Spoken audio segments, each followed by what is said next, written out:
बिस्मिल्लाहिर्रहमानिर्रहीम। अस्सलाम वालेकुम डियर स्टूडेंट्स, मैं डॉक्टर अहमद। अच्छा बच्चों, माइक्रोबायोलॉजी में लेक्चर नंबर 15 को हमने डिस्कस करना है। हमारा यहाँ पे जो मेन लेक्चर चल रहा है वो है माइक्रोबायोलॉजी ऑफ वाटर।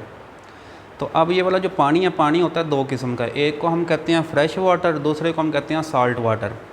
तो जिस पानी के अंदर नमक ज़्यादा होता है, साल्ट ज़्यादा होता है, जिस तरह समुद्री पानी होता है, तो उसको हम कहते हैं साल्ट वाटर। अब साल्ट वाटर जो समंदर हैं उनके अंदर भी माइक्रो ऑर्गेनिज़म बैक्टीरिया वगैरह पाए जाते हैं। लेकिन दूसरा जो पानी जो फ्रेश वाटर होता है, जो हमारे दरियाओं का पानी हो गया, नदी नालों का पानी हो गया, ठीक हो गया, तो ये सारा फ्रेश वाटर है। तो पहले हम बात करते हैं फ्रेश वाटर माइक्रोबायोलॉजी की। हमारे की जो फ्रेश वाटर है उसके अंदर कौन से माइक्रो ऑर्गेनिज़म पाए जाते हैं, फिर हम साल्ट वाटर पे आ जाएंगे। अब देखिए, हम एक नदी को लेते हैं। हमारे पास जो एक नदी होती है, नदी को हम 3 हिस्सों में डिवाइड करते हैं। नदी के 3 हिस्से हैं। एक को हम कहते हैं लिटोरल जोन, दूसरे को हम लिम्नेटिक जोन कहते हैं, तीसरे को हम कहते हैं बेंथिक जोन।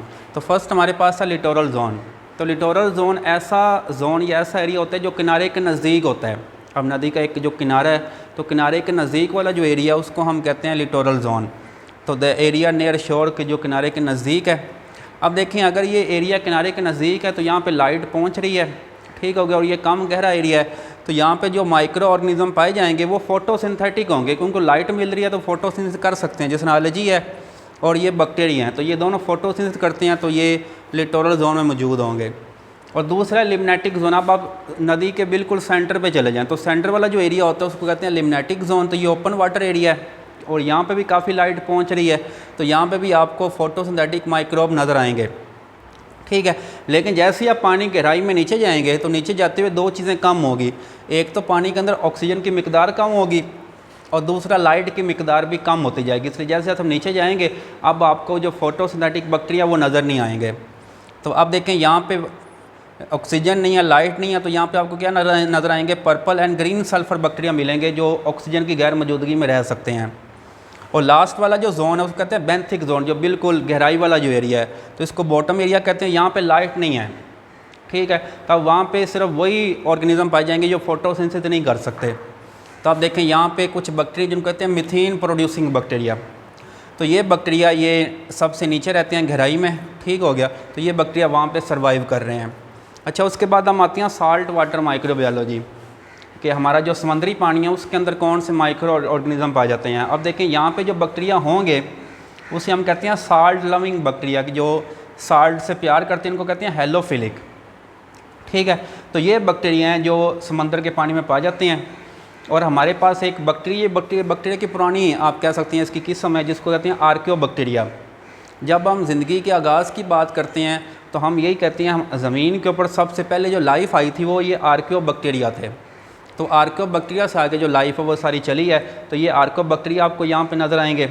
और फिर ये एलर्जी के किस्म है जिसको हम कहते हैं डायनोफ्लैजिलेट्स। तो ये एक किस्म की एलर्जी है, तो ये भी समंदर में पाई जाती है। और बाज़ का डायनोफ्लैजिलेट्स की पॉपुलेशन इतनी ज़्यादा हो जाती है क्योंकि इनका जो कलर होता है वो रेड और ऑरेंज कलर के होते हैं, तो जिसकी वजह से पानी कलर भी हो जाता है, रेड हो जाता है। जब पानी में लहरें पैदा होती हैं तो ऐसे ही लगता है जैसे रेड टाइड्स पैदा हो रही हैं, ठीक है।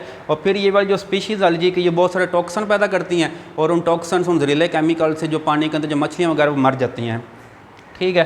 तो अब देखें, अब यही जो पानी है ये एक जगह दूसरी जगह ट्रांसपोर्ट हो रहा है। तो ट्रांसपोर्ट के साथ कुछ बैक्टीरिया हैं जो वो भी ट्रांसपोर्ट हो रहे हैं। जिस तरह एक बैक्टीरिया जिसका नाम विब्रियो कॉलरी, तो ये हमारे अंदर एक बहुत ही ख़तरनाक किस्म का डायरिया पैदा करता है। तो ये पानी के ज़रिए एक जगह दूसरी जगह आ जा रहा है।